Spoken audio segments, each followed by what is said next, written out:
semua. Jadi barusan saja saya nutup acara di PPL di Jambi barusan. Makanya saya masih pakai punyanya fakultas ini. Zoom-nya. Ya. Oke. Jadi kalau kita ini apa ini ya? Sebentar. Halo, saya boleh manggil satu enggak ini? Halo, Dwi Anggreni. Halo, Dwi. Ya, Ustadz. Ya. Kamu kemarin isi Google Form enggak? Iya, Ustadz. Nah, apa itu? Kalau coba kita lihat Google Form-nya. Saya buka email ternyata. Apa kemarin pertanyaannya? Itu apa pengertian fonologi. Terus Jadi, perbedaan fonologi dan fonetik.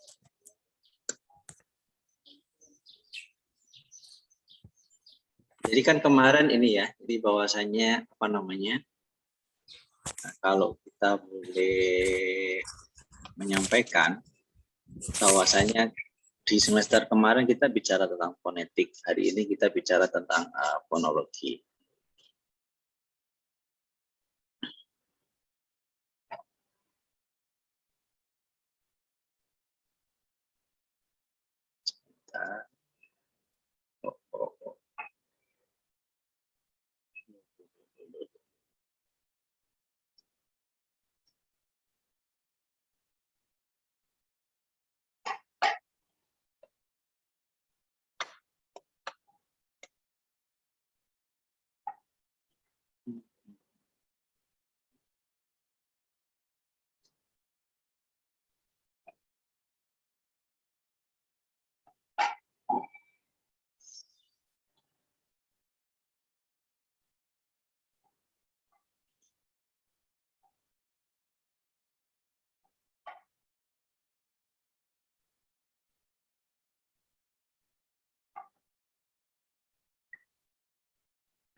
Kok diam semua ini kenapa ini? Halo? Halo? Mendengarkan?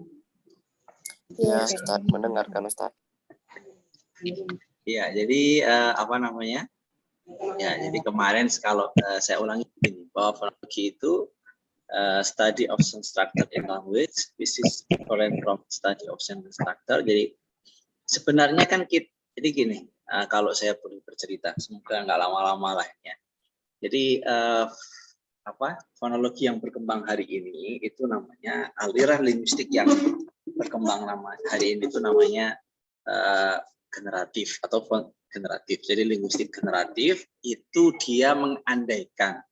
Jadi menurut Chomsky sebagai pionirnya bahwasanya kita itu atau manusia itu punya pengetahuan kebahasaan yang sifatnya itu abstrak, yang ada di akal kita masing-masing, yang ada di minda kita masing-masing. Itu namanya surface structure atau struktur dalam kalau bahasanya dari Chomsky. Kemudian dari pengetahuan kebahasaan yang ada di minda kita masing-masing atau di minda masyarakat itu nanti terrealisasi dalam wujud tuturan yang namanya kalau tadi deep structure, kalau sekarang surface structure atau istilahnya struktur luar. Struktur luar itu menggambarkan struktur dalam. Maksudnya, jadi bahasa yang kita produksi ini orang Arab nulisnya begini, yaksudu bil fonologia ala ilmu alladhi yabhasu fi nidhami. Ini orang Arab bikin tulisan begini. Ini itu sebenarnya menggambarkan struktur dalam dari orang Arab itu sendiri. Ya, tugas linguistik adalah khususnya yang gramatika ya, khususnya yang tata bahasa. Itu tugasnya adalah membuat formula atau menetapkan pola, menetapkan formula. Kita bikin yang namanya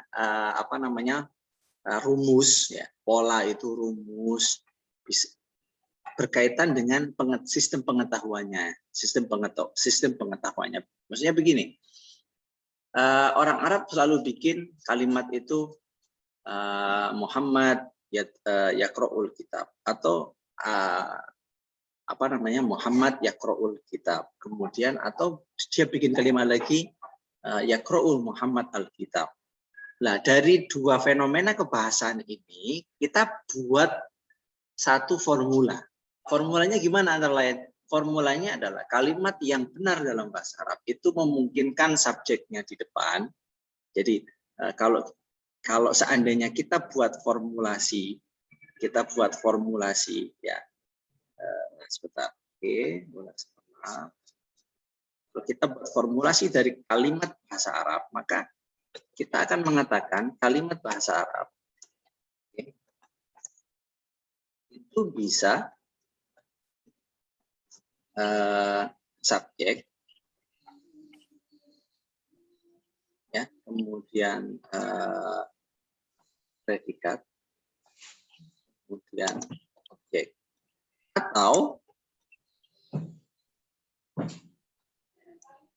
predikat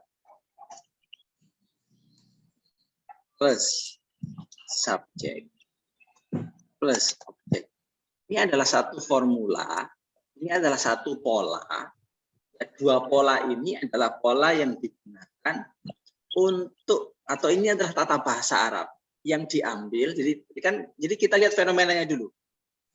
Saya sering bicara bahwa yang namanya pengetahuan itu lebih awal fenomenanya daripada pengetahuan yang diformulasikan, misalnya daripada pengetahuan yang dibuat sudah menjadi ilmu, ya, kayak matematis, ya, semua ilmu itu kan itu berangkat dari fenomenanya dulu, termasuk berbahasa ini.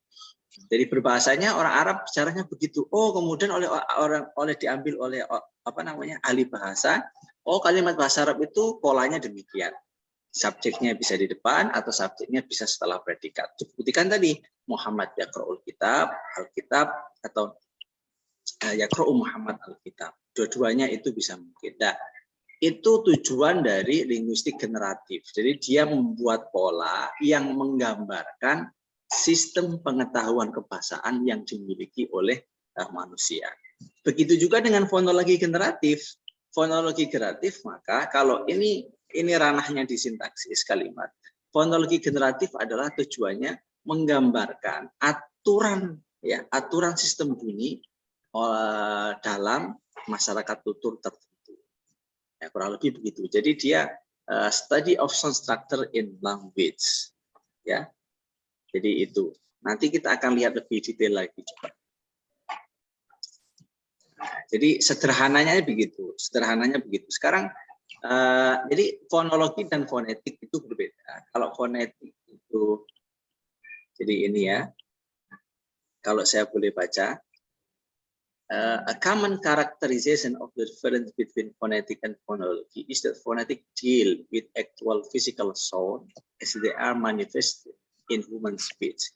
Kurang lebih karakteristik umum perbedaan antara fonetik dan fonologi adalah jika fonetik itu berkaitan dengan bunyi fisik yang tergambarkan dalam ujaran manusia. Fonetik itu fokusnya pada gelombang akustik, kemudian nilai forman, kemudian amplitudo dan frekuensi, ya. Terus antara lain dia bicara tentang, jadi kan kalau kita bicara fonetik kan ada namanya fonetik artikulatoris, ada fonetik auditoris, ada jadi samaiyah, kemudian nutqiyah. Kalau nutqiyah, fonetik nutqiyah hanya bicara tentang bagaimana bunyi itu diproduksi dan di mana dia diproduksi, itu fonetik. Kalau fonologi nggak bicara itu. Fonologi adalah bicara tentang abstract cognitive system, ya, dealing with the rules in mental grammar. Jadi kalau fonologi itu bicaranya tentang sistem abstrak, sistem kognisi, sistem pikiran yang abstrak yang berkaitan dengan aturan tata bahasa yang sifatnya mental. Jadi Anda bisa bayangin, ya, bisa bayangin nggak? Halo. Ya Ustaz. Bisa Ustaz. Ya, Ustaz. Nanti ya kita berjalan dikit-dikit ya, kita berjalan dikit-dikit ya. Itu jadi kalau fonetik, jadi kita nggak lagi bicara tentang hal-hal yang konkret hari ini. Kalau di fonologi, tapi kita akan lebih bicara tentang yang abstrak-abstrak. Tapi intinya adalah tujuan akhir dari fonologi. Intinya gini, Anda nanti bisa membuat pola tentang entah itu pronunciation-nya, nutkinya, ataupun tentang tahoyurnya, tentang perubahannya.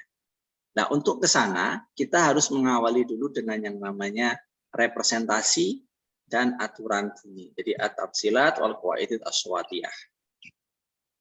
Kita mengulang lagi sebenarnya ini. Jadi dalam kajian atau dalam fonetik dulu saya pernah bicara ada yang namanya fon, fonem, dan alofon. Ini istilah-istilah yang digunakan dalam kajian bunyi atau ilmu aswat atau fonologi. Fon itu adalah bunyi yang kita hasilkan ketika mengucapkan bahasa. Kalau dalam kesepakatan para ahli bahasa atau kesepakatan ahli fonetis, fon itu nanti diberi tanda dua tanda ini ya. Kalau fonem itu nanti kita lihat, fonem itu unit bunyi terkecil yang dapat membedakan makna. Jadi kalau fon itu semua bunyi yang diproduksi, entah itu membedakan makna ataupun tidak, kalau fonem itu nanti hanya bunyi-bunyi yang membedakan makna. Tandanya itu nanti dipakai seperti tanda seperti ini. Yang terakhir ada istilah namanya alofon. Alofon ini adalah jenis atau varian dari fonem. Varian dari fonem. Saya punya contoh begini. Bunyi d atau dal dengan bunyi bo itu adalah fonem yang berbeda. Ini adalah fonem yang berbeda. Jadi Jadi dia harusnya kalau dia fonem dia pakai tanda gini ya. Dia adalah fonem yang berbeda. Benar nggak tadi kalau fonem itu tandanya berbeda? Ya, jadi ini semuanya adalah fon. Kenapa? Karena antara ke dan do itu nanti punya implikasi makna yang beda. Antara kata doroba dengan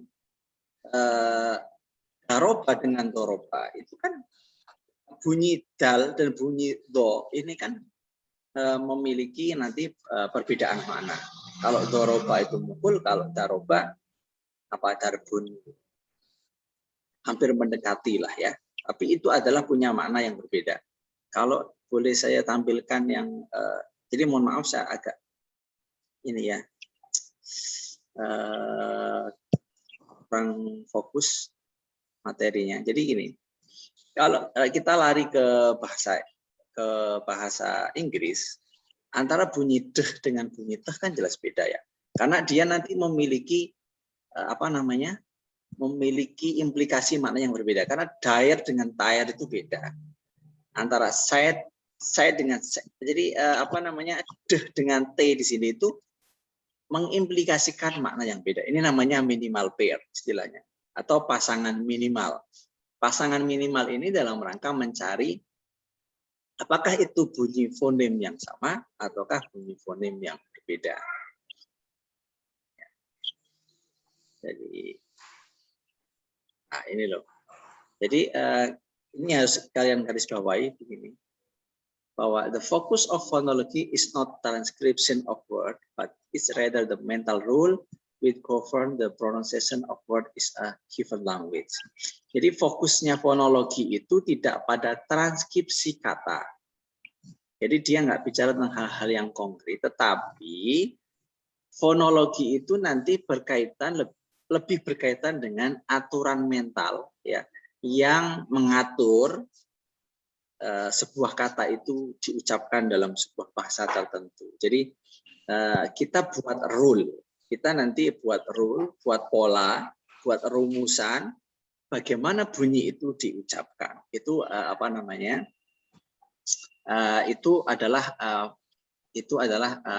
apa ya, aspek yang dikaji oleh fonologi. Jadi, nah untuk apa Pak? Ya karena sebenarnya gini, secara lintas bahasa, secara universal, Anda belajar fonologi itu ya seandainya gini, Anda datang masuk ke daerah yang belum Anda kenal, katakanlah hutan mana itu ya.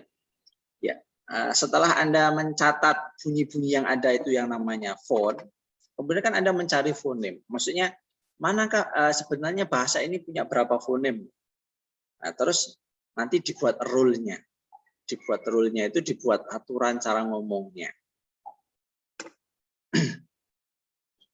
Dan rule itu nanti sesuai, jadi rule itu bukan bikinan ilmuwan ya. Rule itu adalah simpulan dari apa yang diwujudkan oleh masyarakat tutur itu.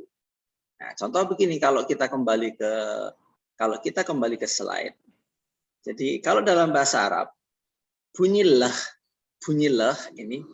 lam itu bisa jadi ada dua cara pengucapan, yaitu lam yang diucapkan dengan tafhim seperti dalam kata Allah, loh itu ya, loh, dengan lam ketika dibaca ketika dia diawali dengan kasroh, billah. Jadi lah billah dengan Allah itu kan satu, itu apakah dua fonem yang berbeda atau satu fonem yang sama? Jadi kalau saya tulis pakai ini aja lah, pakai transkripsi yang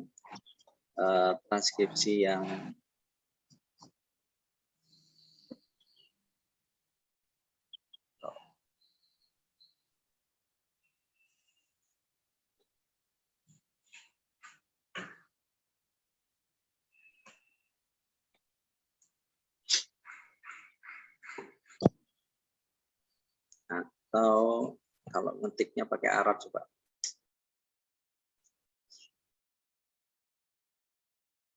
Yang besar.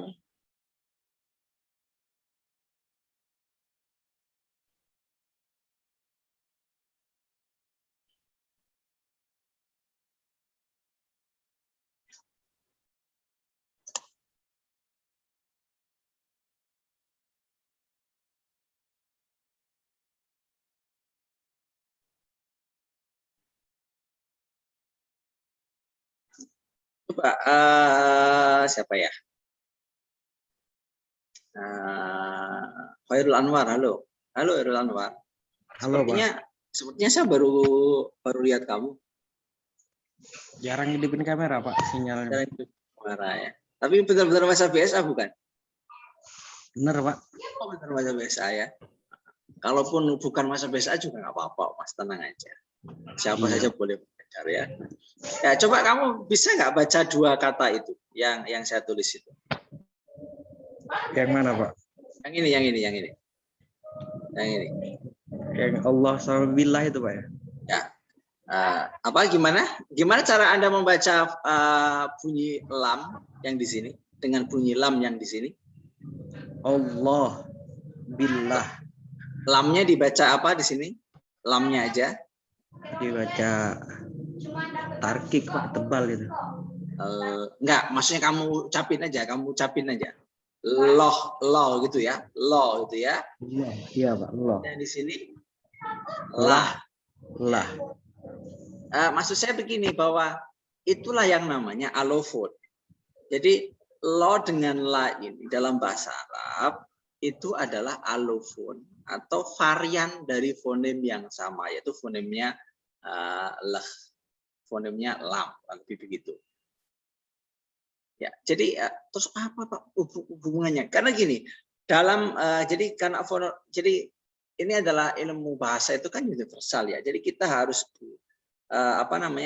bisa jadi dalam satu bahasa tertentu antara antara satu bunyi itu bukan alofon. Contoh mungkin kalau di Dia mana ya? Di Jawa apa ya contohnya ya? Contoh di Jawa adalah bunyi teh, bunyi teh, bunyi teh. Saya tulis di sini. Contoh di Jawa adalah bunyi teh. Nanti mungkin Anda bisa, ini hanya gambaran saja ya, hanya gambaran saja. Saya kasih yang baru aja lah di sinilah.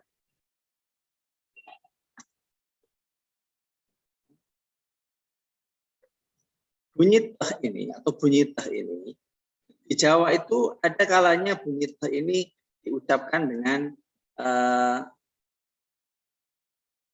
apa ya, tipis, to gitu ya. Jadi antara batu dengan batu, ya maksudnya gini, antara batu dengan batu atau watuk dengan batu, watuk dengan batu dengan batu itu nanti di Jawa punya apa namanya, punya implikasi makna yang berbeda. Sama-sama fontnya itu T, tapi T ini sama-sama fontnya itu teh, tapi tehnya itu ada dua, ada teh yang dia itu aspirasi ya, itu atau pakainya tafhim tadi, baca batu itu tipis ya, dengan batuk itu tulisannya sama, tapi dua teh di situ punya implikasi makna yang beda. Kalau batuk itu ya ini, kalau batuk itu ya kening, batuk namanya. Nah, jadi jangan dikira. Jadi itu gunanya kita mengenal yang namanya alofon dan fonem. Jadi fonem itu nanti bisa membedakan makna, sedangkan alofon itu tidak membedakan makna. Alofon adalah varian dari fonem. Jadi bunyi teh aspirasi dalam bahasa Jawa itu adalah fonem yang berbeda karena dia bisa membedakan makna. Karena sama-sama ditulis sama-sama T kayak gini, tapi dia kalau dibaca tipis, batuk itu artinya adalah batuk itu. Tapi kalau dia dibaca tebal, batuk, dia nanti punya implikasi makna yang berbeda, yaitu maknanya kening. Nah, itu namanya artinya antara T yang tipis tadi dengan teh yang tebal tadi itu adalah fonem yang berbeda karena dia membedakan makna. Sedangkan lam tadi yang dibaca lo dengan la dalam bahasa Arab tadi itu adalah alofon. Itu hanya varian dari fonem yang sama karena Allah dengan bilah nggak beda. Allah itu ya Allah ya Tuhan ya. Dengan bilah juga lahnya itu kan juga artinya lam di situ tidak membedakan makna di situ. Dia hanya cara pengucapannya saja, itu yang namanya alofon. Kalau fonem itu membedakan makna. Itu adalah, jadi maksud saya begini, kalau kita bicara representasi bunyi, ya representasi itu kan gambaran ya. Jadi gambaran. Jadi bunyi itu dalam kajian fonologi bisa digambarkan dalam dua tipe. Dia bisa dipakai kurung kurawal jika dia adalah fonem. Dia dia alofon. Dalam kurawal jika dia adalah alofon atau fon. Jadi semua realisasi bunyi itu ditulisnya dalam tanda huruf kurawal. Tapi fonem ditulisnya menggunakan garis miring. Itu realisasi. Itu satu lagi sebenarnya tapi belum selesai. Saya ingin bicara tentang rule. Jadi aturan rule-nya. Jadi karena materinya belum selesai, saya kasih materi di sini aja ya. Saya pakai buku ini. Jadi begini. Ya oke. Ya, jadi begini. Dalam kajian fonologi, ya, ketika kita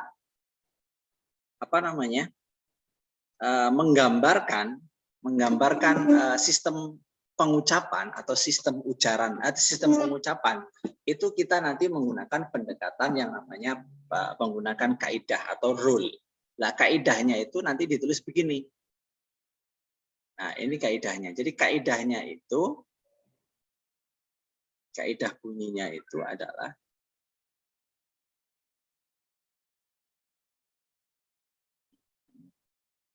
jadi kalau saya boleh nuliskan di sini kaidah bunyi.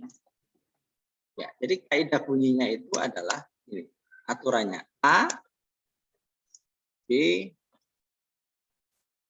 C,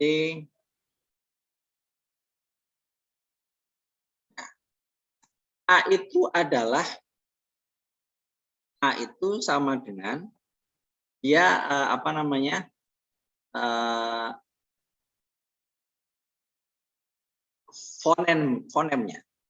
fonemnya. Maksud nanti kita lihat ya, maksudnya apa? B itu adalah alofonnya. Itu alofonnya. Garis miring itu menunjukkan apa namanya?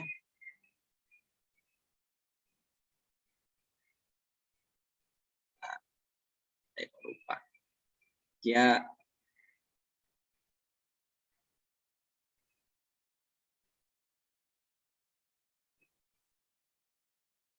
jadi dia kalau garis miring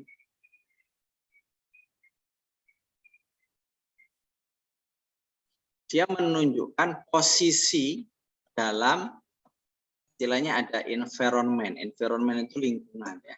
Environment atau lingkungan bunyinya. Nah, T itu sama dengan apa ya?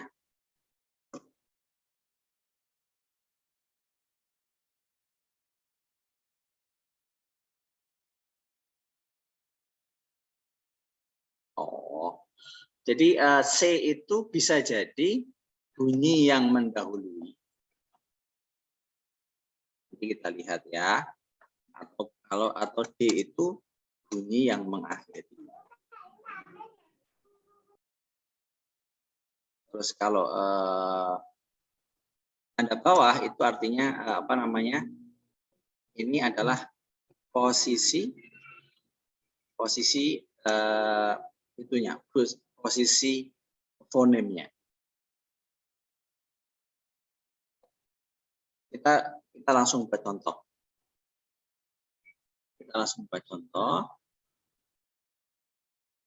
Dalam bahasa Arab, ya, lam yang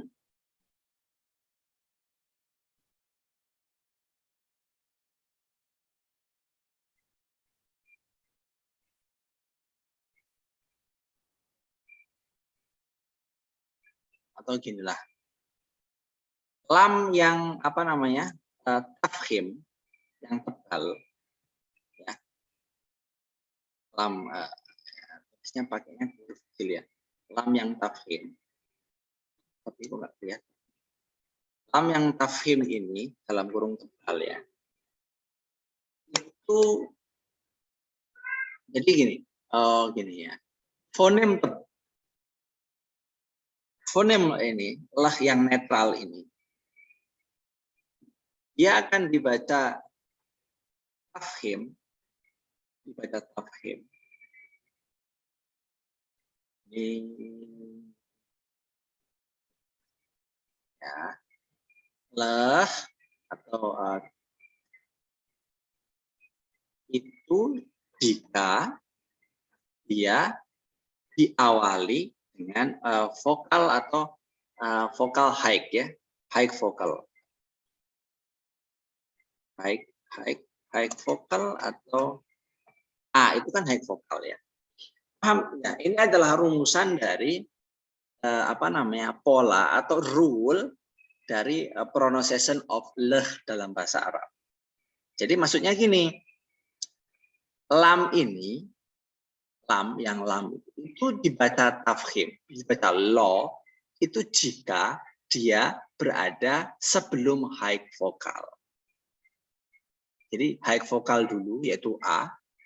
Nah begitu juga leh ini, kamu pening ya? Yang jelasin juga pening. Ini nanti dibaca leh tarkik. itu jika dia nanti low vokal. Jadi ada banyak cara menggambarkannya. Nah, ini nanti kalau Anda mau nulis skripsi tentang fonologi, karena banyak aturan-aturan iklal, ya kaidah-kaidah iklal itu kayak itu apa namanya sona dari aslu sowana itu kan belum diformulasikan dalam bentuk pola. Jadi Anda mungkin bisa menulis nanti kalau Anda nulis skripsi ya, bisa Anda bisa nulis mungkin qawaidul apa namanya qawaidus sawatiyah fi mudakharati qawaidul i'lal dirasah fonologiyah taulidiyah. Maksudnya adalah Anda menggambarkan. Jadi kan kalau ya, jadi saya tunjukkan satu contoh begini. Ini adalah yang mungkin pernah di pesantren ya, atau mungkin yang belum. Jadi mana. Oke, ya ini ada namanya kaidah i'lal. Ya, kaidah i'lal. Jadi maksudnya i'lal itu ada perubahan gitu ya. Contoh begini, idza taharrakatil wawu wal ya'u ba'da fathatin mutasilatin fi kalimatin ma'udil talifan. Jadi ketika ada wawu dan ya itu berharokat setelah fathah. Jadi wawu dan ya itu punya vokal haik a, kemudian ba'da fathatin mutasilatin. Dia itu berada setelah pada lingkungan setelah fathah. Oh, dia berharokat, tapi setelah lingkungan berfathah, maka dia diganti dengan alif. Mislu sona waba'a, asluhu sowana wabaya'a.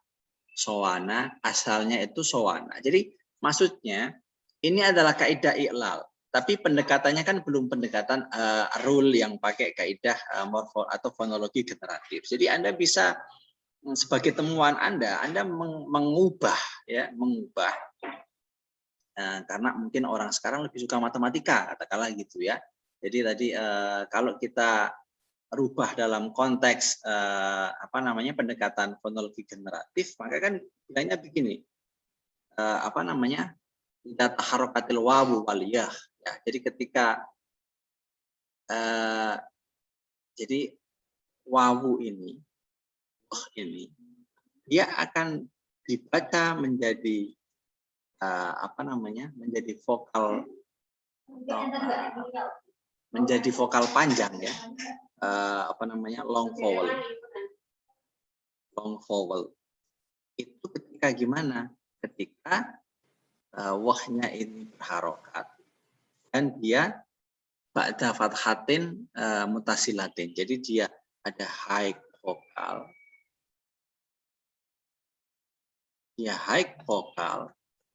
terus dianya di sini ya. Ini cara bacanya begini, wawu itu bisa menjadi long vowel, bisa menjadi vokal panjang sona ya, long high vokal ya, itu dengan catatan atau istilahnya ketika vowelnya ini, wuhnya ini berada setelah high vokal. Nah, ini kan sama aja dengan idza taharrakatil wawu wal ya'u ba'da fathatin mutasilatin fi kalimatayhima ubtilata alifan. Nah, jadi ya sebenarnya kalau kita sudah sampai di sini ya fonologi cuma bicara ini. Jadi fonologi adalah bagaimana Anda tadi ya, kalau kita merujuk ke bukunya, saya lupa lagi tadi. Kalau kita merujuk ke bukunya siapa namanya ini, introduksi fonologi ini siapa yang nulis? Saya lupa. Ya, jadi tugas fonologi itu adalah dia itu ini. Mental rule which govern the pronunciation of word in given language. Jadi dia berkaitan dengan dia mencoba menggambarkan aturan ya, aturan pengucapan bunyi atau aturan yang berada di pikiran masyarakat berbahasa itu ketika dia mengucapkan sebuah bunyi.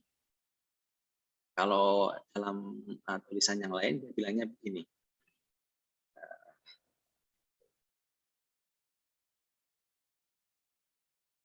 Saya suka yang kalimat ini tadi. Saya suka kalimat yang ini.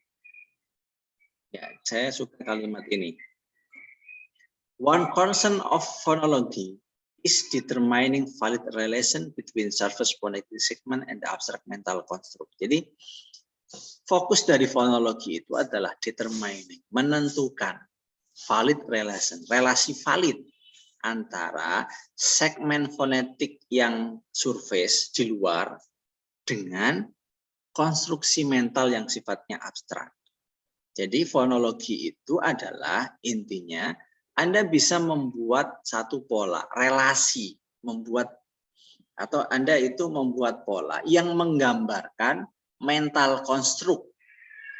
Mental konstruk, loh, kok bunyi tadi ya, kalau kita kembali ke yang teh dengan batuk dan batuk itu, maka maka Anda sebagai peneliti fonologi adalah Anda mampu membuat rule when atau mata teh itu dibaca aspiratif dan mata teh dalam bahasa Jawa tadi dibaca tafhim atau dibaca tarkik. Sama tadi Anda bisa menentukan mata nantiku alamul jalalah bitafhim yakni lo wa mata nantik lam al jalalah yakni yantiku bitarki. Jadi kapan lam dengan pendekatan yang sifatnya matematis tadi, dengan sifatnya formula tadi.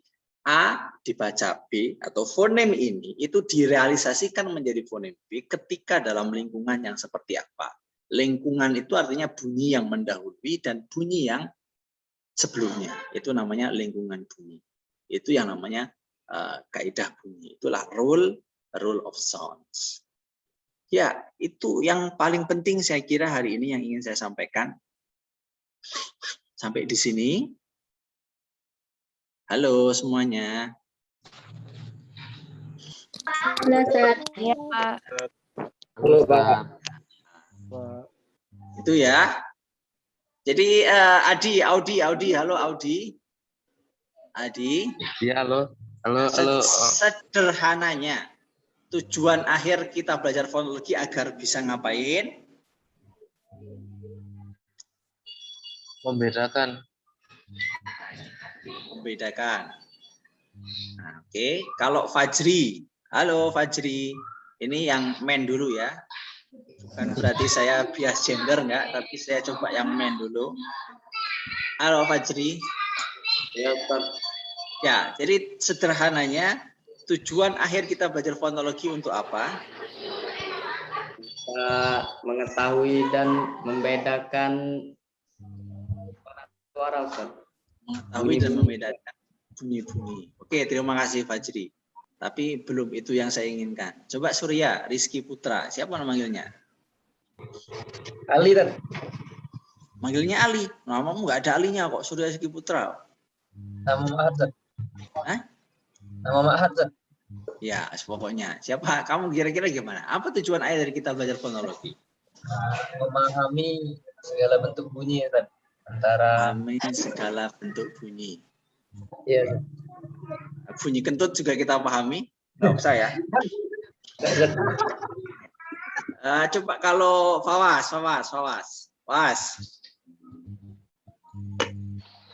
Ya, Ustaz. Nah, tujuan akhirnya kita belajar fonologi apa, Mas? Untuk mengetahui cara mengeluarkan bunyi, Ustaz. Dari alat-alatnya. Itu fonetik. Hah? Itu fonetik, Mas. Itu yang kemarin. Ya, membedakan juga tapi, Ustaz. Membedakan juga. Ya. Oke, ya. Bunyi-bunyi. Kalau ada artinya juga, Ustaz. Oke, terima kasih. Anwar.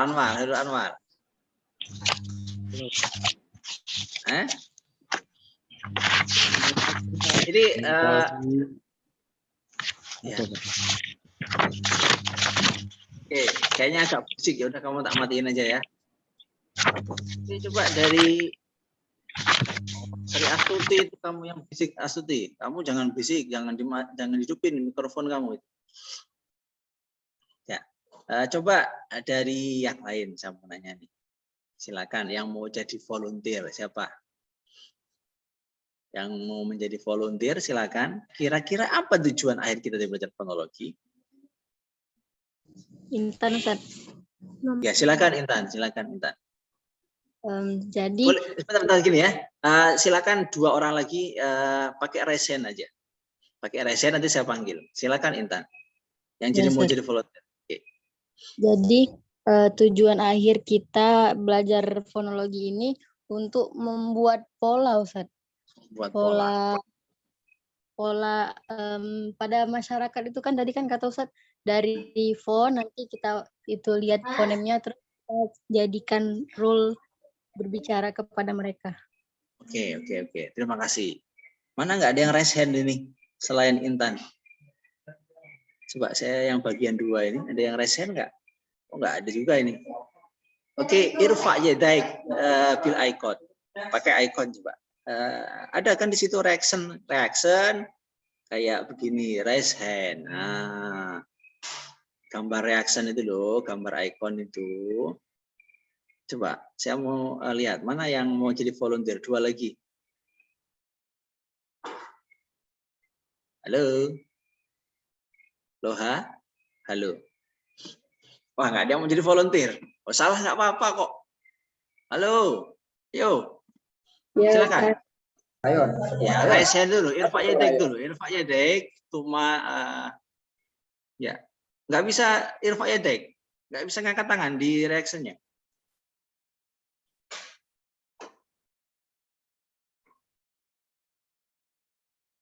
Ayo, silakan. Salah nggak apa-apa. Kalau malu di kameranya nggak usah dihidupin kan? Yuk. Halo. Halo. Ya sudah satu aja, satu. Siapa ini? Saya Ustadz, Oke, Amru, silakan. menurut saya yang bisa dipelajari sini mengetahui bentuk katanya seperti kayak misalnya satu kalimat misalnya huruf lam tapi bisa berubah jadi lilam jadi Allah, jadi lo jadi la gitu. Meskipun satu kalimat tapi dia memiliki makna yang sama, mempunyai satu kata yang satu jalan. Oke. Terima kasih Amru. Sehat kamu Amru? Alhamdulillah sehat Pak Ustadz. Ya, ini Amru ini kemarin harus istirahat ya Amru ya? Iya. Karena positif ya. Positif. Positif. Ya. Sudah KB berarti sekarang. Oh maaf. Enggak. Positif. Ya, itu. Ya, positif yang lain ya. Ya. Sekarang malah banyak. Sudahlah, nggak usah angkat tangan semuanya. Udah banyak. Oke, coba Tiara. Tadi mana Tiara? Terakhir ya ini ya. Siapa Tiara? Tiara Amelia Ripal. Ya, silakan. Jadi dari yang Tiara tangkap tadi, fonologi itu agar kita bisa menentukan gambaran atau relasi pola-pola untuk abstrak mental konstruk, Ustaz. Untuk berbicara dengan sesama seperti itu, Ustaz. Oke, terima kasih Ripal. Jadi terima kasih semuanya. Jadi gini, tadi ya bahwa karena fonologi, tugas fonologi itu adalah menggambarkan. Jadi gini, jadi kita itu bukan orang pintar. Maksud saya bukan orang pintar. Jadi kita sebagai calon ilmuwan atau yang ilmuwan itu adalah tugasnya kan menggambarkan fenomena yang sudah ada di depan kita. Kebetulan kita orang ahli bahasa, maka kita menggambarkan fenomena kebahasaan. Nah, sekarang kita menggunakan cara pandang fonologi, cara pandang ilmu. Nah, tugas kita sebagai fonolog, sebagai ahli fonologi, dengan pendekatan yang generatif ini, tugas kita adalah ya tadi making rule. Itu sederhananya. Kita cuma diminta membuat aturan, ya. Karena aturan itu sudah ada jadi orang generatif itu percaya. Orang generatif itu percaya bahwa Tuhan sudah memberikan pengetahuan berbahasa di minda masing-masing penuturnya. Mereka nggak perlu sekolah, tapi mereka akan bisa ngomong itu. Otomatis, ya orang Jawa akan bisa ngomong batuk dengan batuk. Itu nggak perlu belajar mereka. Mereka nggak perlu belajar itu. itu mereka sudah bisa karena mereka punya yang namanya devices ya, istilahnya bahasa itu diberikan Tuhan. Nah, tugas kita itu menggambarkan pengetahuan yang nggak kelihatan tadi itu, pengetahuan yang diberikan Tuhan melalui pengetahuan berbahasa yang diberikan oleh Tuhan itu. Tugas kita menggambarkannya. Lah, gimana cara menggambarkannya? Kan kita menggambar butuh yang konkret kan. Nah, konkretnya itu orang generatif menggunakan pendekatan tadi. A dibaca B jika B-nya itu atau A-nya itu berada dalam lingkungan di antara C, diawali C atau diakhiri dengan D. Itulah pendekatan yang digunakan oleh orang generatif untuk menggambarkan pengetahuan yang dimiliki atau pengetahuan bunyi yang dimiliki oleh penutur. Paham maksud saya?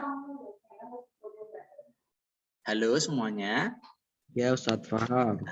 Ini sederhananya Anda cuman fonologi itu Anda bisa buat apa? Pola. Rule ya. Bisa buat rule bagaimana bunyi itu diucapkan dalam masyarakat tertentu. Boleh kamu datang ke masyarakat Anda sendiri. Jadi Anda nanti punya kesempatan menjadi peneliti di Balai Bahasa. Ya, kalau Anda mau jadi peneliti di Balai Bahasa, tunjukkan mulai sekarang. Anda kaji bahasa-bahasa yang ada di lingkungan Anda. Pakai fonologi generatif, katakanlah gitu. Rule atau apa ya, pola pengucapan bunyi dalam bahasa apa lahat gitu ya. Ujungnya adalah Anda membuat rule aja. Itu kan penting rule itu untuk para pembelajar. Jadi saya sebagai orang yang bukan orang lahat akan datang, gimana sih orang lahat ngomong?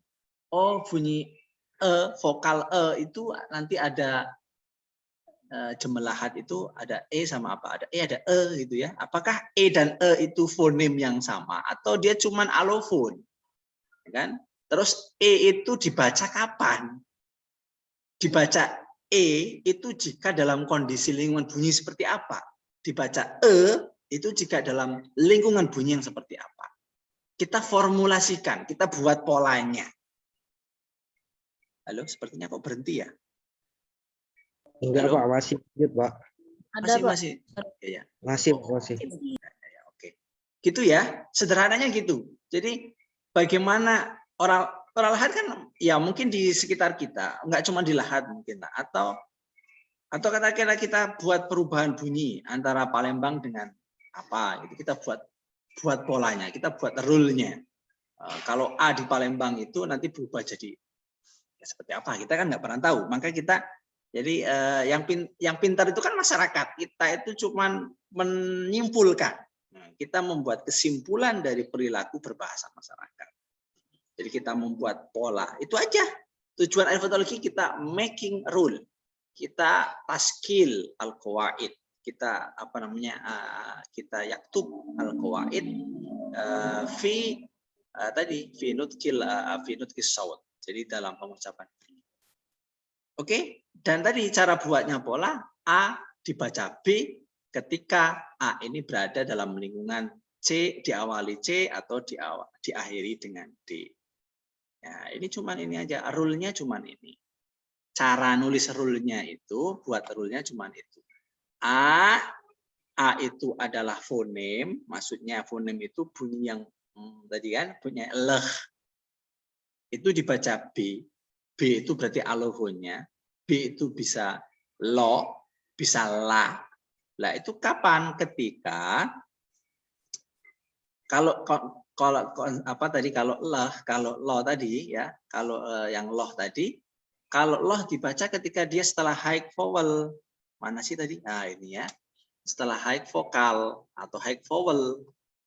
Kalau lah yang dibaca tarkik itu setelah atau sebelum atau dia setelah low vokal. Ini jadi berarti kalau Anda sudah bisa membuat pola ini berarti fonologi sudah selesai. Ya, fonologi sudah selesai. Tapi nanti ada pendekatan lain yang namanya distinctive feature. Jadi bunyi itu punya fitur-fitur yang membedakan antara bunyi satu dengan bunyi yang lain. Dan nanti sekarang itu lebih kompleks lagi nanti. Tapi ini adalah dasar bagi kita bahwa jadi tujuan fonologi itu adalah memformulasikan, membuat pola pengetahuan pengucapan bunyi yang ada di minda penuturnya. Nah, kita dalam merumuskan bunyi itu kita menggunakan pendekatan matematis, yaitu berupa seperti ini. Bunyi di A atau fonem A dibaca B atau kalau menjadi bunyi B itu ketika dia dalam kondisi seperti apa. Itu ya. Paham semuanya? Ya, Ustaz. Ya, Ustaz. Jadi kita satukan pendapat ya, bahwa fonologi ujung-ujungnya adalah Anda membuat pola. Anda merumuskan formula pengucapan atau perubahan bunyi masyarakat tutur yang ada di minda masyarakat tutur tersebut. Itu aja. Itu fonologi. Kalau kemarin fonetik di mana diucapkan, bagaimana diucapkan, fonologi adalah nahnu, ya, kita semuanya itu mampu membuat pola dari perubahan bunyi atau pengucapan bunyi itu. Itu fonologi. Jadi tadi ya, kalau biar agak sedikit akademis ya. Jadi kalau bahasanya Van Valen ya, ini bukunya Van Valen. Jadi fonologi itu determining valid relation between surface phonetic segment and abstract mental construct. Jadi fonologi itu menghubungkan ya. Jadi fonologi, tujuan fonologi adalah menentukan hubungan atau menghubungkan antara segmen atau unsur fonetis yang di luar, yaitu berupa bunyi-bunyi ini, dengan yang konstruksi mental yang ada di minda oleh penuturnya itu. Lah hubungannya itu, menghubungkannya itu melalui pola, memformulasikan sebuah pola. Itu cara menghubungkannya. Karena orang generatif percaya bahwa namanya orang manusia itu sudah dibekali pengetahuan berbahasa oleh Tuhan. Ya, oleh Yang Maha Kuasa, atau namanya apa? Nanti kalau Anda belajar psikolinguistik itu nanti ada yang namanya apa ya? Devices apa ya namanya? Alat apa gitu, kalau Chomsky lupa saya. Gitu ya, semuanya. Ya, karena kayaknya kalian ada mata kuliah yang lain ya. Sampai di sini ada pertanyaan? Ada, Ustaz. Tidak ada ya. Oke, terima kasih. Kita ketemu lagi. Berarti apa dipindah hari apa?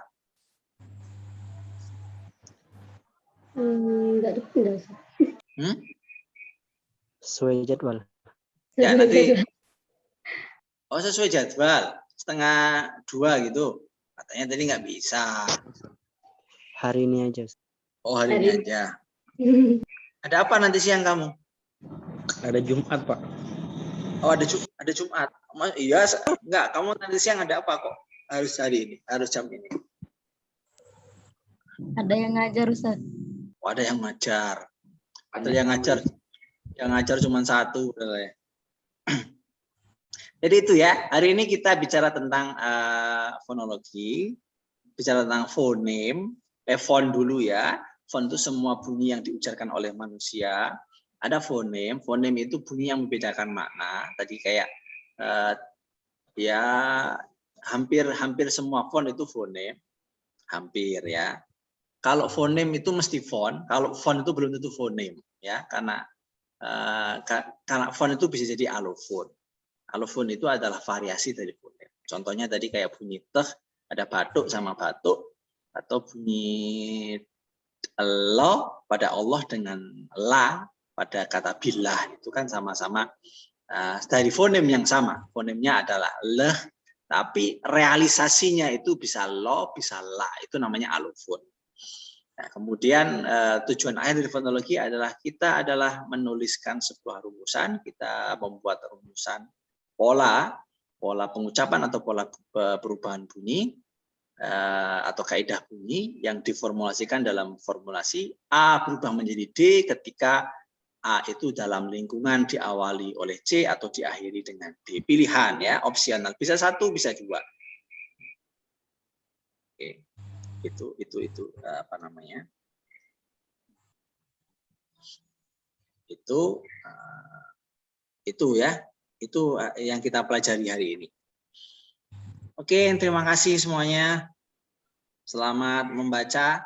Ya, saya sudah share itu ya, Drive itu ya. Sudah, Ustaz.